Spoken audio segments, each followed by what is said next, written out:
He salutes her and tells he's Den Forrester. She writes only one R in spellings, and she's from the same city as him. She's his Muri Forrester. She is looking really nice.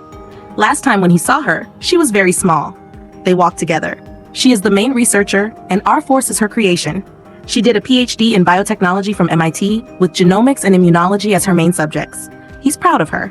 She says the end is near, and in a few next weeks, humanity will be erased from Earth. She didn't bring him here for a special reason, and he'll know it when the time comes. She shows him and tells him that in Miami, they were all males. This is female, and males can die to protect her. She introduces him to Greenwood, and he'll join them in the next mission. Toxin kills males. When their teams reached their nests, males were dead, but the female was still alive. They are going to catch that female. The female's physiology will give them the key to their extinction collectively and once and for all. They leave for the helicopter, belts set, and take off. They go through the sea. The beach is occupied by spikes. In the beginning, they were just here, and then they took Russia, and in 3 years, they erased humans from everywhere. They are hungry, and humans are their food. Den asks her if he was told he'll die after 7 days. She says she saw him last time at his death. He asks her what had happened before his death, what happened to him and her mom.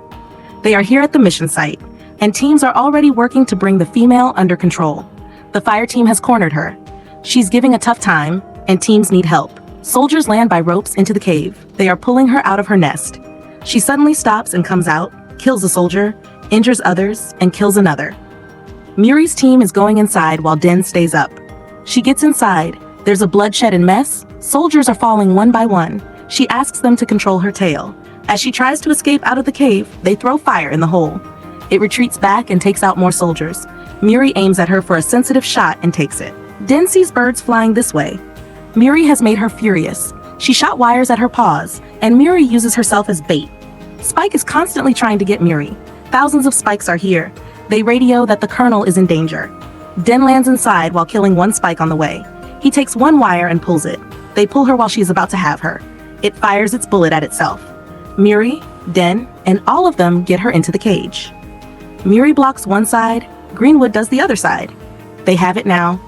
The Black Hawk takes the cage, and they run for the vehicle. Spikes attack the Black Hawks, but the pilot takes all of them at once.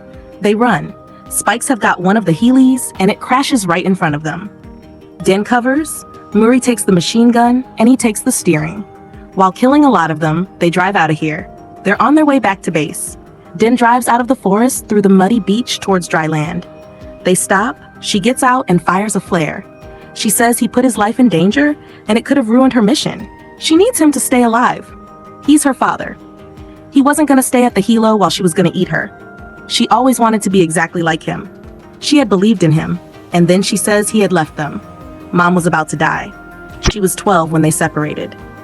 When she got 14, he left Mom and then left her as well. And on her 16th birthday, he died in a car accident. She was with him at ICU until his last pulse. She wanted that he should have listened to her and fixed and saved the family and not left them. But still, he left. The helo is here. They are here at Deep Wells Base 9 in the Bahamas. It's a highly crowded place with ships, helos, and fighters. Den peeks at the structures. The helo lands the cage and leaves. Den gets to the experiment room. She says good morning and asks about his health. Asks if he'll give her a hand, asks him to take the controller and lift it up. She is sedated with 180 milligrams of hydromorphone every hour. She takes a sample from her body. She is looking to know how she's surviving toxins so that she can design an enzyme inhibitor to neutralize all of them at once. But the problem is, they have to know which thing is stopping the toxins. After thousands of tests, they will have it solved by morning. Den says she will save the world. The starting bond is 37%, 49%, 56%, 68%. Spike is up. She has thought about a way to use poison. Tomorrow is the Spike's resting day and his leaving day. He wants to help her. He says your mom will be feeling proud of you. He gets out. Greenwood says she's not going to give up. He should have known it. Den left her as a 9-year-old, stubborn. But now, she calls it passion, and it shouldn't be over. It's the last day, and the bond is 62%. Den is here. Among 10,000 ways, no way is sufficient to kill them. He says that you said you brought me here for a purpose. He wants to know. She says if the toxin works, he'll take it to his world, and by mass producing it, they'll be able to stop the war even before it'll start. She's asking a lot from him. She says there's no other way. He asks, why me? She says, because you're my dad, and I can't trust anyone more than you. The bond is found, 100%. It's the R7 sample. Spike is seeing it.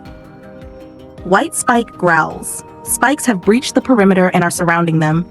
Forces get alert. They are coming to take their female. The Air Force is up to kill as many as they can. Muri is on a mission to keep him safe now. They will go by Helo. Greenwood will stop them until the Helo is here so that Den can jump.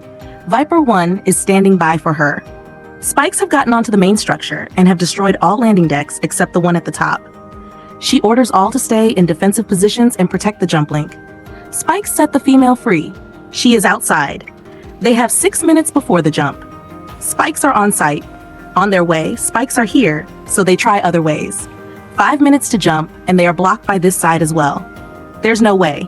They look at each other, fire at them, kill a few of them, and blow up tanks. They kill and proceed.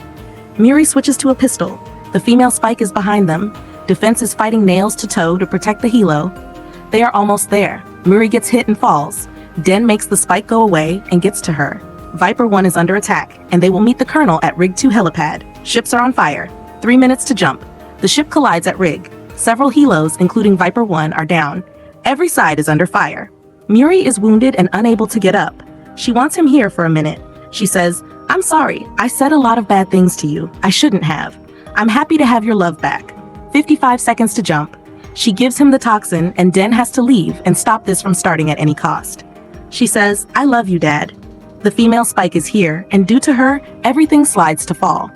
Den keeps holding her hand until she leaves it herself and falls.